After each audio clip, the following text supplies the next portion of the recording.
Hi, everyone. Vasu Vaddiparty here, not from Phoenix, Arizona, but from San Jose, California, the home office for this week's edition of the VPartySports Podcast. We're here with you 3 or 4 times a week. The Super Bowl's this weekend. As you know, the big preview for the Eagles and the Chiefs. We'll have a big preview show on Sunday afternoon before kickoff. We'll get all the injury reports. We'll get all the latest updates. We'll get everything you need to know for the proper information to make your sports wagers and sports bets. Lots of props. I counted them yesterday. Actually, I didn't count them, but there were over 200 proposition bets in the NFL. And I've got a few that I'll bring to you on Sunday as well, too, that I like besides the game in and of itself. But we'll get to all that in a little bit. Let's talk about the NFL honors last night. What a night it was for the NFL to showcase the things that they do off the field, the good play on the field. Just the important categories. The important category was George Kittle, Kirk Cousins, and Cameron Jordan singing with Kelly Clarkson. That was pretty entertaining, I have to admit. I'm not really an awards show guy, but I got to think that was a pretty entertaining segment for especially George Kittle. George Kittle's a very funny guy. I live in the Bay Area, so I see him around quite a bit in terms of local coverage, and he is a very funny guy, and he just loves life, and there's nothing that he won't do for this game. But he was good. Kirk Cousins was good. He wore all his chains. Cameron Jordan was good too, as well. And they had the awards show. They had the awards. Kelly Clarkson was great. She sang and she had her band there, and everything was all good. The important categories for winning: Patrick Mahomes won the MVP last night. Brian Dable won the Coach of the Year, the New York Giants. Their turnaround. Patrick Mahomes obviously not there last night, but he did get the MVP over Josh Allen. And I couldn't remember who the third nominee was, but Brian Dable beat out Doug Peterson, Kyle Shanahan for Coach of the Year. The New York Giants turnaround, obviously a big one there for them getting the playoffs, and what a year it's been. And he got up there and thanked his family. He's got 5 kids, and his wife is smoking hot. I mean, can you beat that? What a guy. Brian Dable came from the Buffalo Bills and takes over the New York Giants job, a major market. Takes Saquon Barkley, puts him back into the offense. Daniel Jones gets a little bit more freedom, and the New York Giants are in the playoffs. Now, they beat up on Minnesota, and they got rung up a little bit in the next round by Philadelphia, who is really, really good. If you haven't seen the Philadelphia Eagles play, obviously you know they're in the Super Bowl, but Philadelphia is really, really good, and they took it to the New York Giants. Third time they beat them this year. So Brian Dable is your Coach of the Year. Patrick Mahomes is your MVP. Your Offensive Rookie Player of the Year, your Defensive Rookie Player of the Year, come from the same team. That defense that Robert Saleh has for the New York Jets, he came from the 49ers, where he had created a top 5 defense, and he implemented those principles into the New York Jets defense. Now, their quarterback, that's a whole nother issue. This team should have been in the playoffs if they got any kind of quarterback play. But Sauce Gardner on the defensive side, shout out University of Cincinnati. You've got a couple of representatives in the Super Bowl named Kelsey, both Travis and Jason. And then Garrett Wilson, their wide receiver, 1,000 yards receiving. How he caught 1,000 yards with the quarterbacks that they have playing for the New York Jets is beyond me. You should get the Presidential Medal of Freedom if you're going to do something like that with the New York Jets quarterbacks. It's unbelievable. So 2 teammates win. Garrett Wilson, Sauce Gardner, one offensively, one defensively. The Defensive Player of the Year, kind of a landslide and kind of surprising considering the year that Hassan Reddick had for the Philadelphia Eagles with 16 sacks. But Nick Bosa was the best defensive player of the year. 19.5 sacks. Yeah, the 49ers lost to the Eagles in the NFC Championship game, but they don't count those stats and they don't count those games when they make the votes. So Nick Bosa, the Defensive Player of the Year. Patrick Mahomes, the Offensive Player of the Year. Brian Dable, the Coach of the Year. Garrett Wilson and Sauce Gardner, the Rookies of the Year, one on offense, one on defense. The first time it's ever happened from the same team for offensive and defensive Rookies of the Year. So the awards on the field aside, I want to talk about the most important award of the night and what a group it is. And I don't have all the names in front of me, but each team nominates a man for the Walter Payton Award, the Walter Payton Man of the Year Award for all they do off the field. Yesterday, Dak Prescott won the award. Dak Prescott gave a very heartfelt speech. Say what you want about him on the football field. Say what you want to say about him as a quarterback.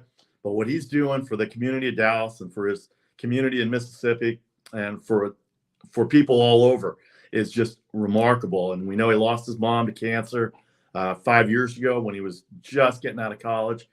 His dad is somewhere around in that Mississippi area. And of course, he lost a brother to committed suicide as well, too, unfortunately, a couple of years ago. And so the story and the heartbreak that goes with Dak Prescott is really something to see how he's overcome. And his foundation, and this is really important, his foundation does a lot of good work. He said if one life of his brother is going to save 1 million, then that's the goal that we have to do that. All right. So that being said, the NFL honors take place. The game itself on Sunday night, props to Dak Prescott. I didn't want to gloss over that, but props to Dak Prescott. I'm not a Cowboys fan, not a Cowboys fan of the team. I'm not a Jerry Jones fan. I like the way they play. They've won me some money. I'm not going to lie about that, but they're not my favorite team. But the individual players that they have on that team all do good work. Ezekiel Elliott, he got the Red Barrel, whatever that is, the Salvation Army going a few years ago on that Thanksgiving Day. Now they do that every year. Prescott, ever since he took over for Tony Romo, has been pretty good, not great. They've only got one playoff win, and it happened.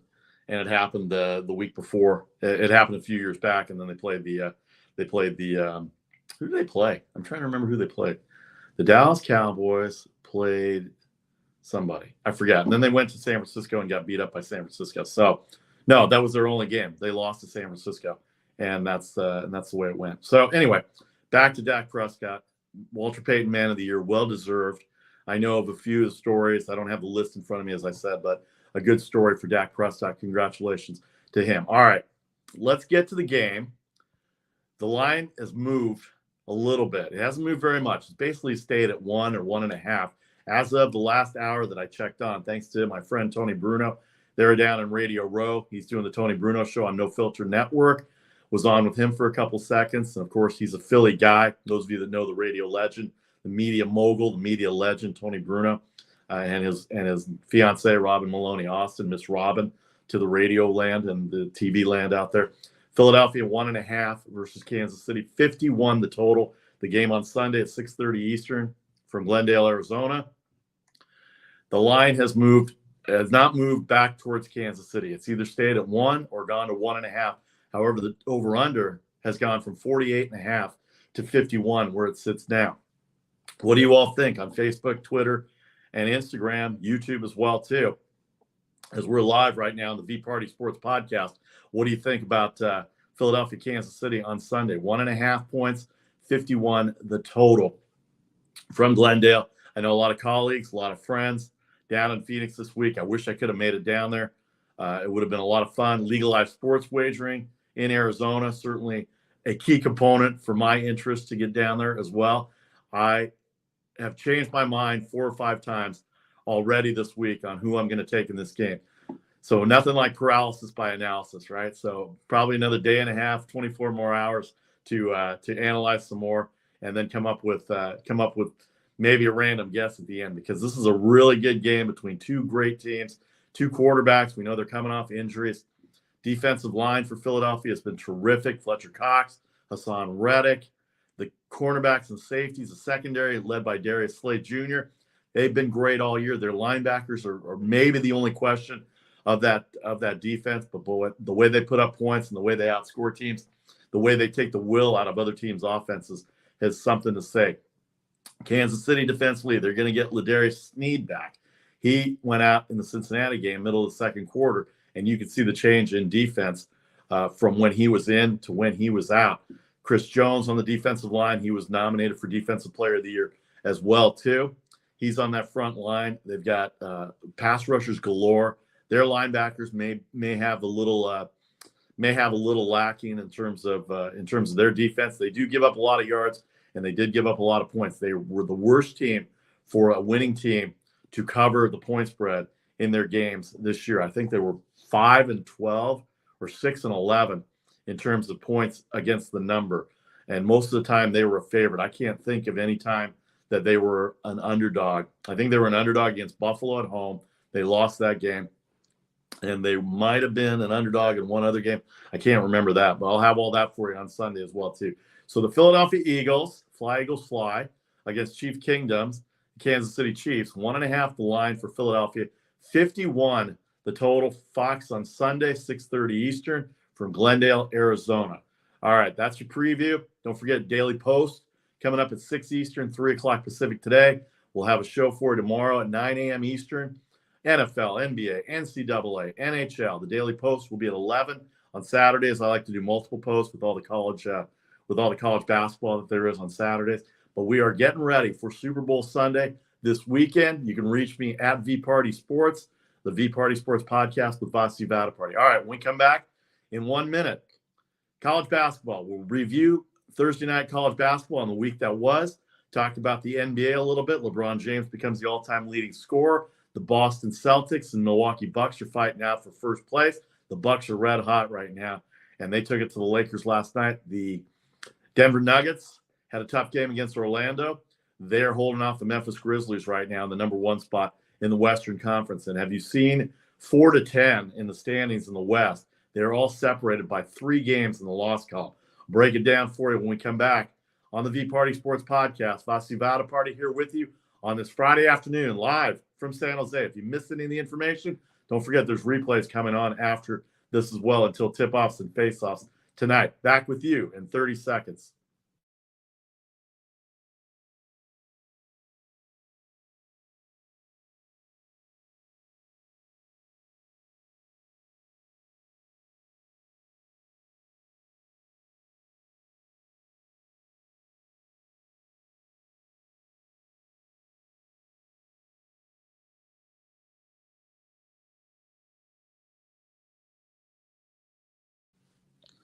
Welcome back to the VParty Sports Podcast, live from San Jose, California, my home office. Wish I was in Arizona. Hello to everybody out there in Arizona, all my colleagues and friends enjoying Media Week, Radio Row Week down there. Of course, all in preparation for Sunday afternoon, 4:30 local time there for the Kansas City Chiefs and the Philadelphia Eagles on Fox at 6:30 Eastern, 3:30 Pacific. Rihanna, the halftime show, and 2,000 hours of pregame show. Physically impossible, but it's going to seem like 2,000 hours of pregame show, both on Fox and Fox Sports 1, starting, I think, about 5 o'clock in the morning, West Coast time. So 8 o'clock in the morning, they're going to start on the East Coast. So that's where we're at right now with that. Have a full preview on Sunday, all the injury reports, all the matchups, everything you need to know about the Philadelphia Eagles and the Kansas City Chiefs. Cheesesteaks versus barbecue. That's what we're going to look at right now. Andy Reid coached the Philadelphia Eagles for 13 seasons, coaching the Kansas City Chiefs now for 10 seasons. Travis Kelce, tight end for the Chiefs. His brother, Jason Kelce, center for the Philadelphia Eagles, all-pro center, I might add. Travis Kelce, all-pro tight end. They're not going to play against each other because they're both on offense, but it's going to be a first where brothers have played against each other that have played prominent roles in their team's success. And Jason Kelce is outstanding, taking control of that offensive line. And the numbers just dictate the Travis Kelce story as we go on, both from University of Cincinnati. So Cincinnati must be proud a little bit in some way, even though their Bengals lost 2 weeks ago on the Harrison Butker kick. So Philadelphia, Kansas City, Sunday afternoon. 1.5 for Philadelphia right now. The total at 51 for Sunday afternoon. All right, let's move on to college basketball. Let's hit the Big Ten here real quick. Last night, the Big Ten, 2-0 for me. 87-73. Purdue continues to show why they're the number 1 team in the country. 87-73. They built the lead up to as much as 17. Got it down to 9 at Iowa. Point spread wise, 7.5 was a little too scary for me. But Braden Smith had 24 for Purdue. They win by 14, and they cover.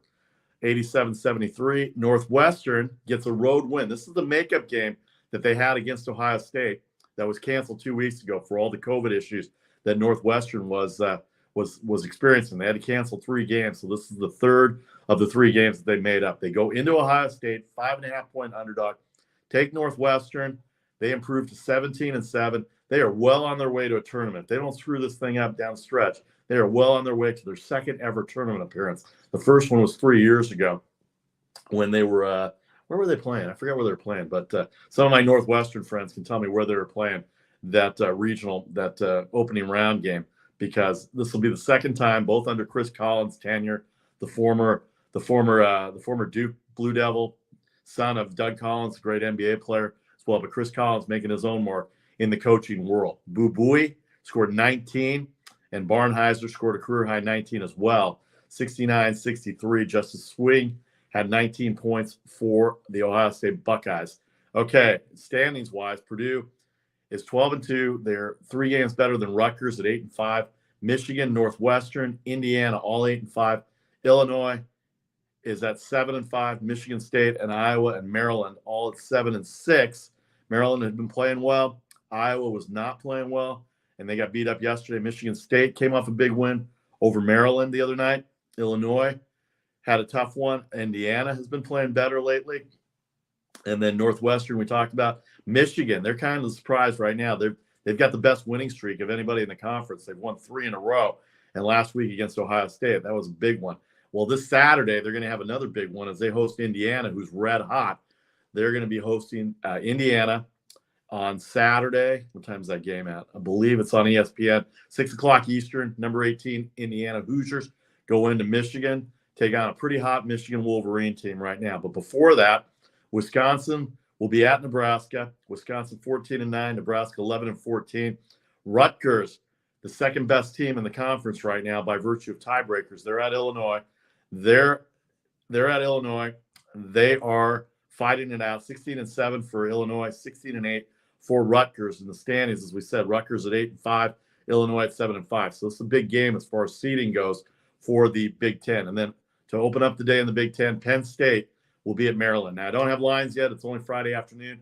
We'll have them tomorrow, 9 a.m. Eastern, 6 a.m. Pacific. We'll have all the lines, and they'll scroll across to the bottom of the ticker, and it'll give you more detail of those games. But that's what happened in the Big Ten yesterday. Purdue and Northwestern getting both their wins. All right. Pac-12 has seen a bunch of games last night. Usually Thursday nights, it's Big Ten, Pac-12, and WCC night. So lots of things to talk about in the Pac-12.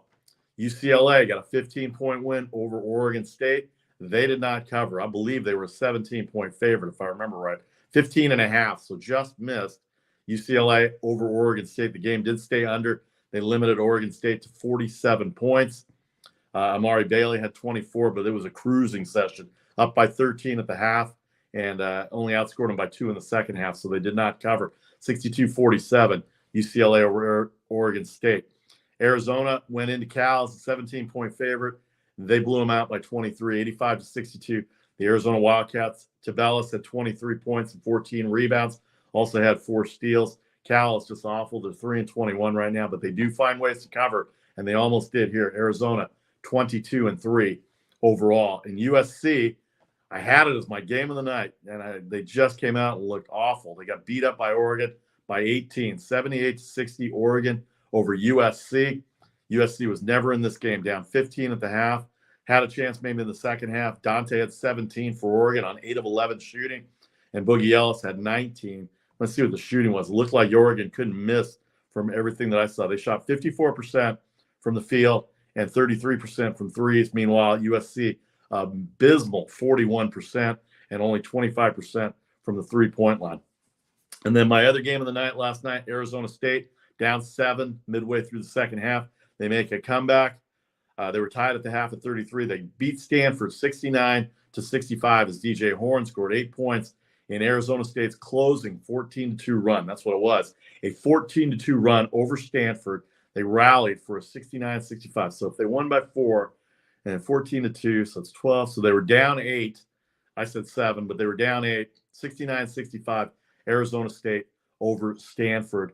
And the standings in the Pac-12, get to the games on Saturday. UCLA, half game better than Arizona, 11-2 versus 11-3.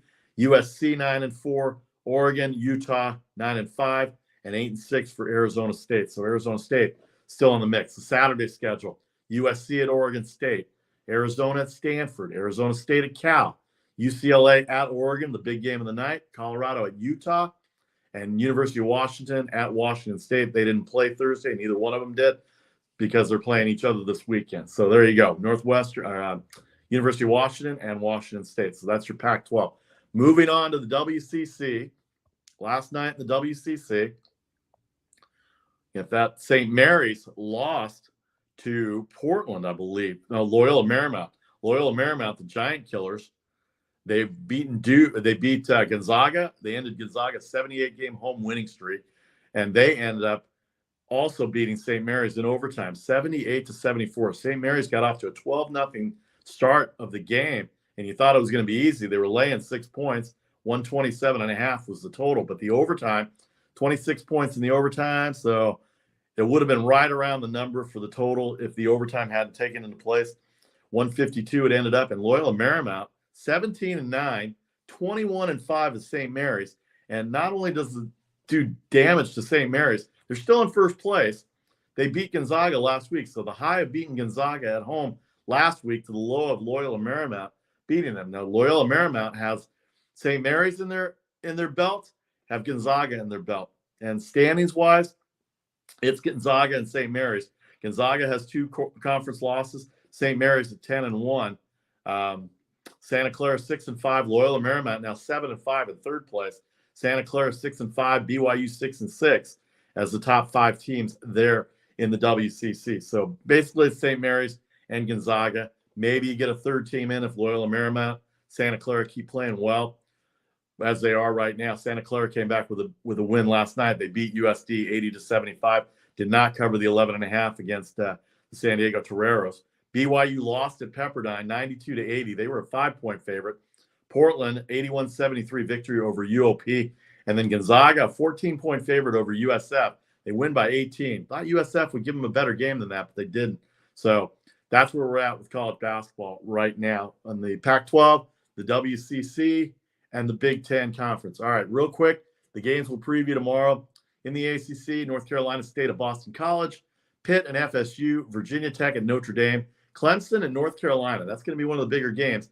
Duke and Virginia, that game always has big meaning for the ACC. And then Georgia Tech at Wake Forest, Louisville at Miami. Miami just ran away with the game on Monday night, where they beat up on Duke 81-59. Miami, very good. They're number 19 in the country, standings wise in the ACC. Right now, it's Clemson, Pitt, and Virginia, all at 10-3. Miami at 10-4, and it's good race. North Carolina State 9-5, and Duke at 8-5. So a lot can happen in the ACC. All right, in the American Conference, Eastern Carolina will be at Tulane, Tulsa will be at USF, and at UCF, and then USF South Florida will be at Cincinnati. As we look at the standings in the American Conference, Houston a 2-game lead over Tulane, 11-1, 9-3. Houston, the number 2 team in the country. All the games, 3 games tomorrow. There'll be some on Sunday as well too. We'll talk about the Sunday games. Temple, Memphis, SMU, and Wichita State on Sunday morning and Sunday afternoon. These games, all these basketball games, all these hockey games are going to be all done by the time the Super Bowl starts at 3:30 West Coast time here. So that's your AAC schedule. We'll have the lines again for all these conferences coming up on Saturday's show. Big 12, West Virginia at Texas, Kansas at Oklahoma, Baylor at TCU. That's going to be a really good game, Baylor at TCU. TCU starting to play a little bit better, and Baylor, look at what they've done over the week. Oklahoma State, who did not cover the other night, but they're going to be at Iowa State. They owe Iowa State a victory after the last one. Iowa State owes them a victory after the last time that they had a lead, but Oklahoma State came back at the end, got some key free throws, and beat them on their home court, the Oklahoma State Cowboys. And then Kansas State will be at Texas Tech. That will be the Big 12 schedule rolled out this week standings-wise. Texas leads now at 8-3. Iowa State and Kansas and Baylor and Kansas State, all 7-4. 6-5 is Oklahoma State. TCU is 6-5. And then West Virginia, Oklahoma, and Texas Tech all near the bottom as far as the Big 12 goes. All right, let's get to the Big East. We got one game in the Big East today.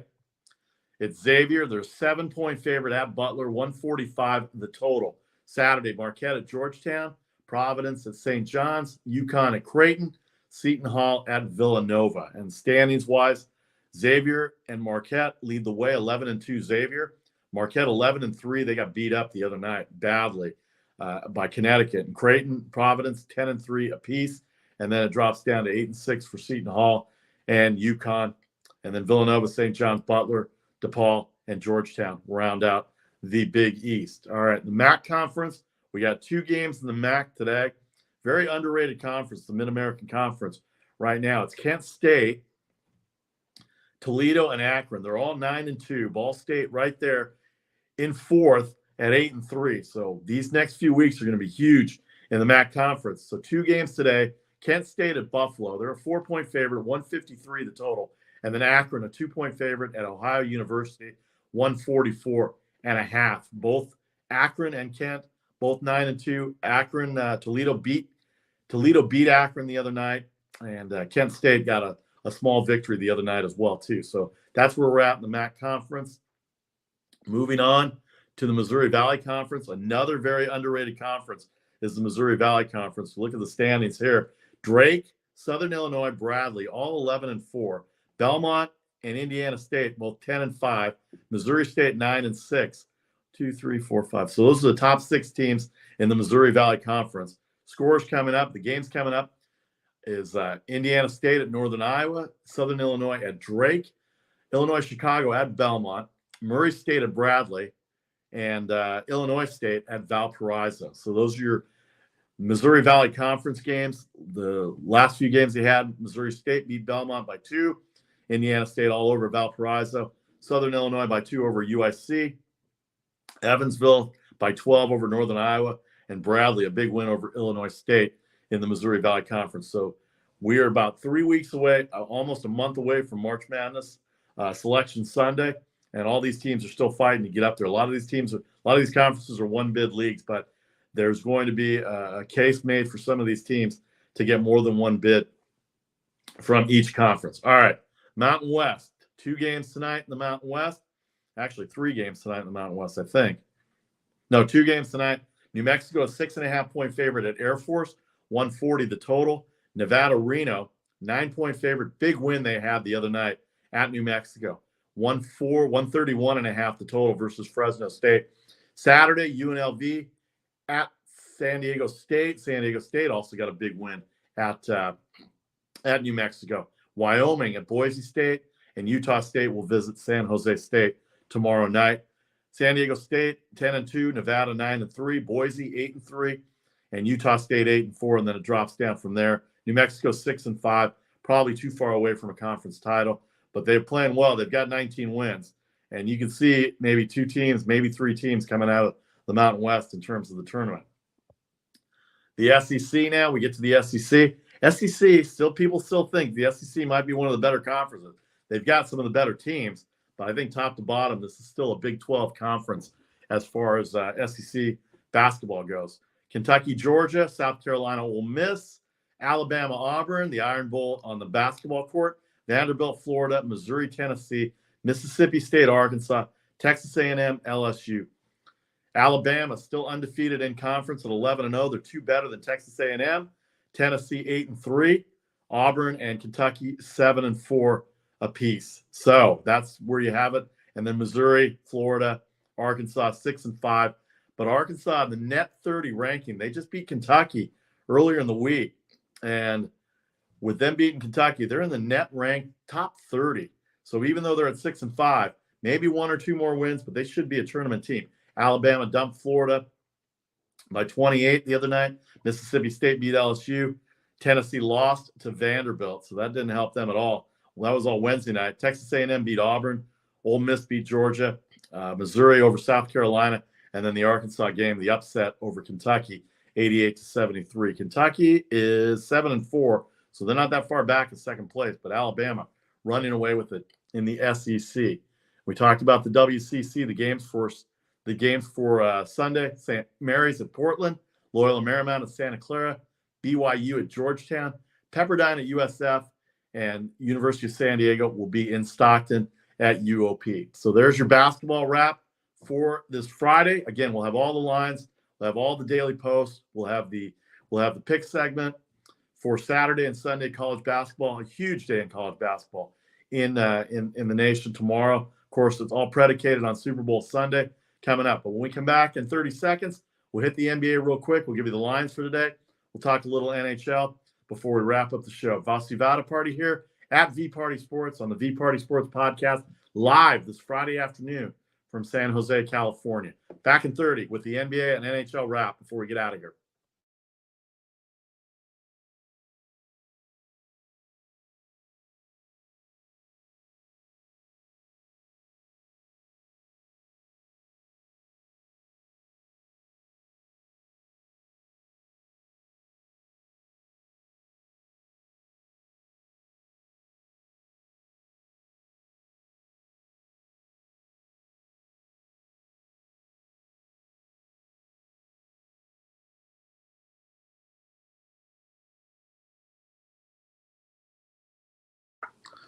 Back with you for the final segment of the VPartySports Podcast on this Friday afternoon. We are live. If you missed any of the information, Super Bowl Sunday, obviously this Sunday, college basketball, NBA and NHL. We'll talk about in a second, but that's a big weekend we've got coming on. Let me go through my records here for the week. By the way, the Daily Post with your best bets come up at 6 Eastern on Facebook, Twitter, and Instagram. I am coming into the week, one game over 500, 220 and 219, and 8 pushes, 11, 16, 22, 22 and 24 for the week. It's hard. We want all the information. Be careful. Don't overanalyze. Don't do paralysis by analysis. But 2 games under. Now with football ending, I'm 17 and 11 and 18 and 11 in football. So it's had an over 500 record, almost nearly 60%. That'll win you some money if you take my advice in the NFL basketball, college basketball. Now we can focus on that and the NBA as well, too. Man, I don't know. What do you think? I think I got a bad haircut. It looks all right. Or maybe I just can't look at myself. What do you think, everybody? I don't know how else to look at it. I'm just fiddling around with it this whole time. Anyway, the Daily Post with your best bets at 6 Eastern. 6 Eastern, 3 Pacific on Facebook, Twitter, and Instagram. I got a like, so let's see. Maybe it was on the haircut comment. Let's see. Doesn't tell me who it was. Maybe whoever that is can give me a comment on that. All right, let's hit the NBA.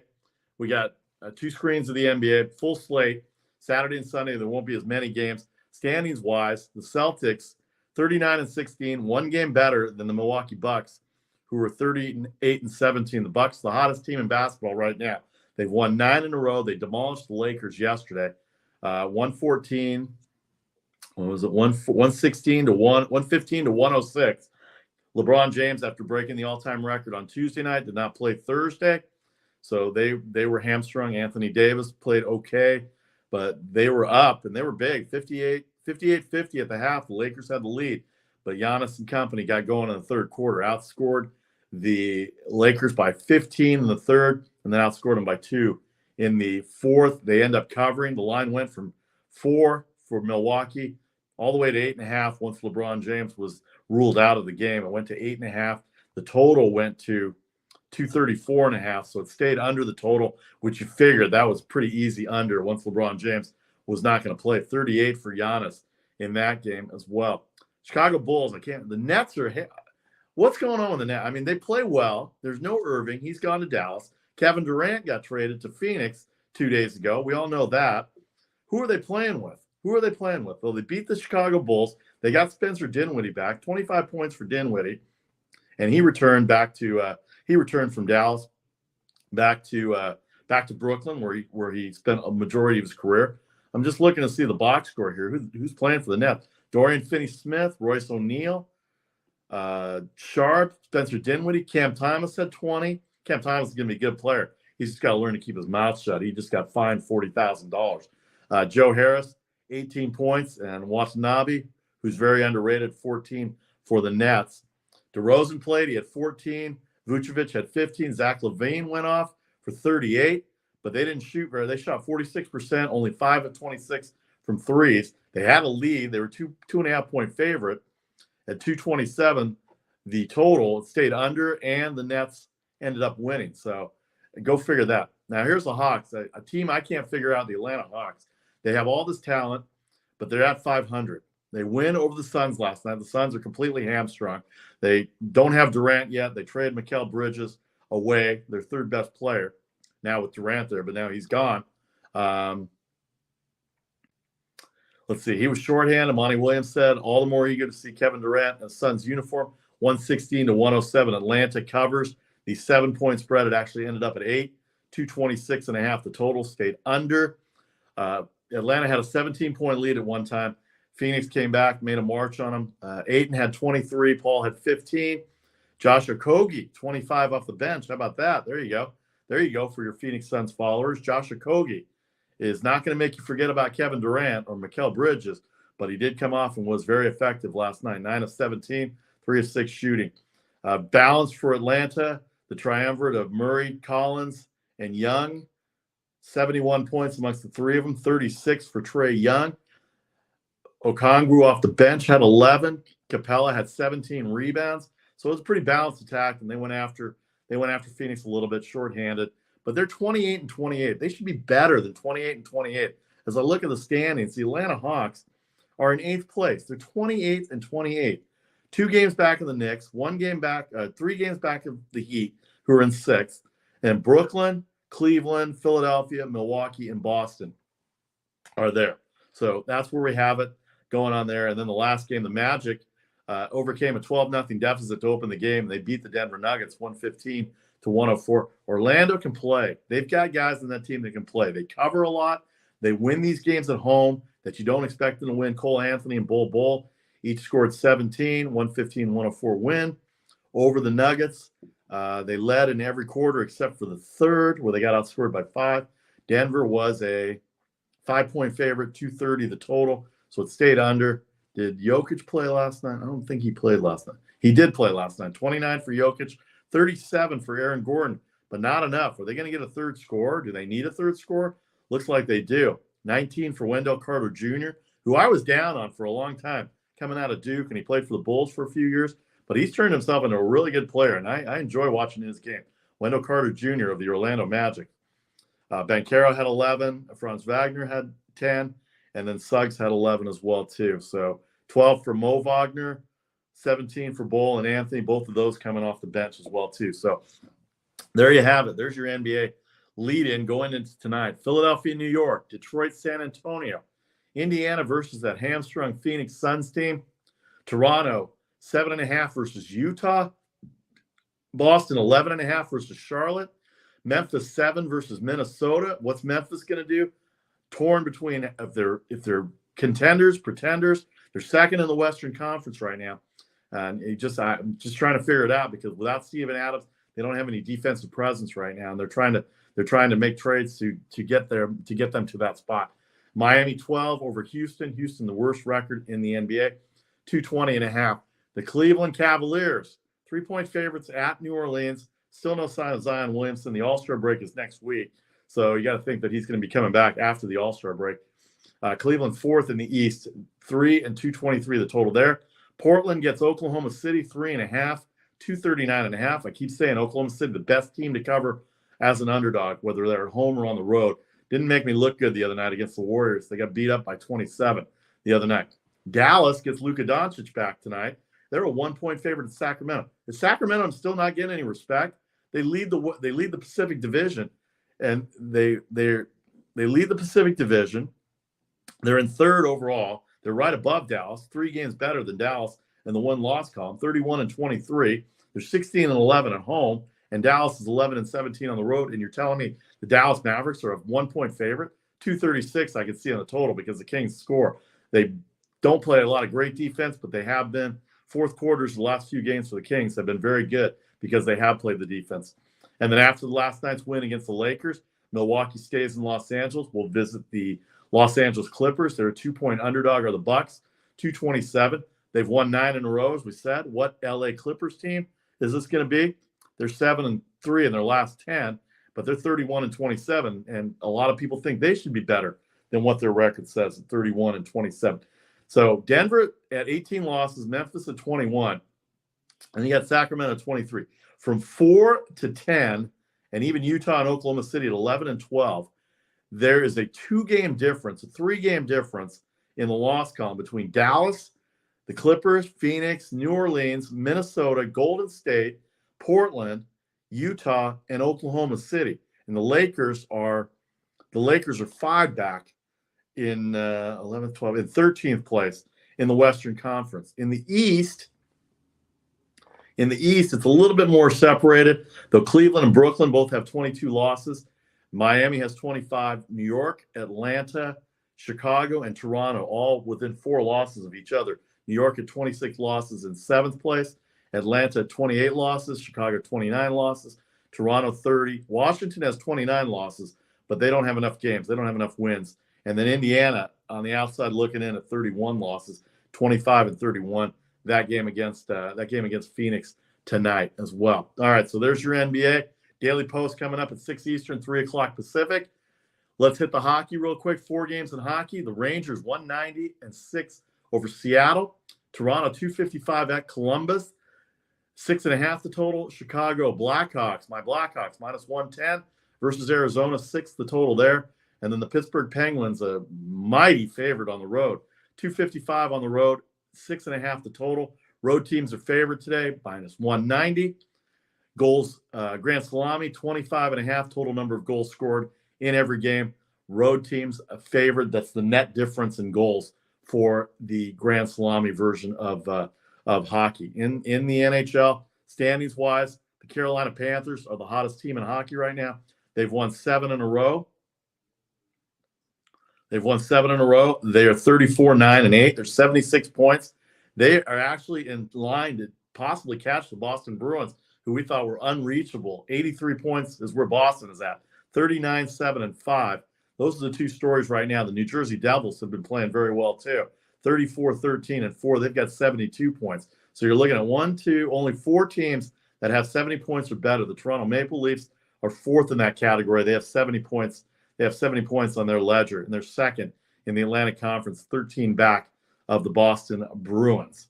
And then New Jersey is 4 points back of Carolina. In the West, the Dallas Stars are 30-13. They've got 70 points.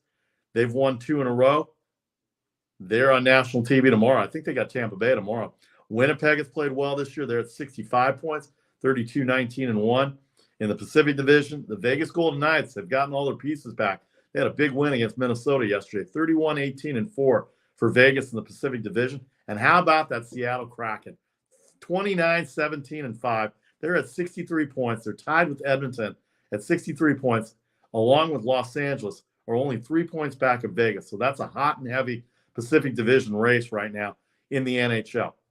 The 4 games, as we said, Rangers, Kraken, Maple Leafs, the Blue Jackets, the Blackhawks host the Coyotes, and the Penguins will visit the Mighty Ducks, the Anaheim Ducks, I should say, on the road in Anaheim late night tonight at the Pond in Anaheim, California. All right.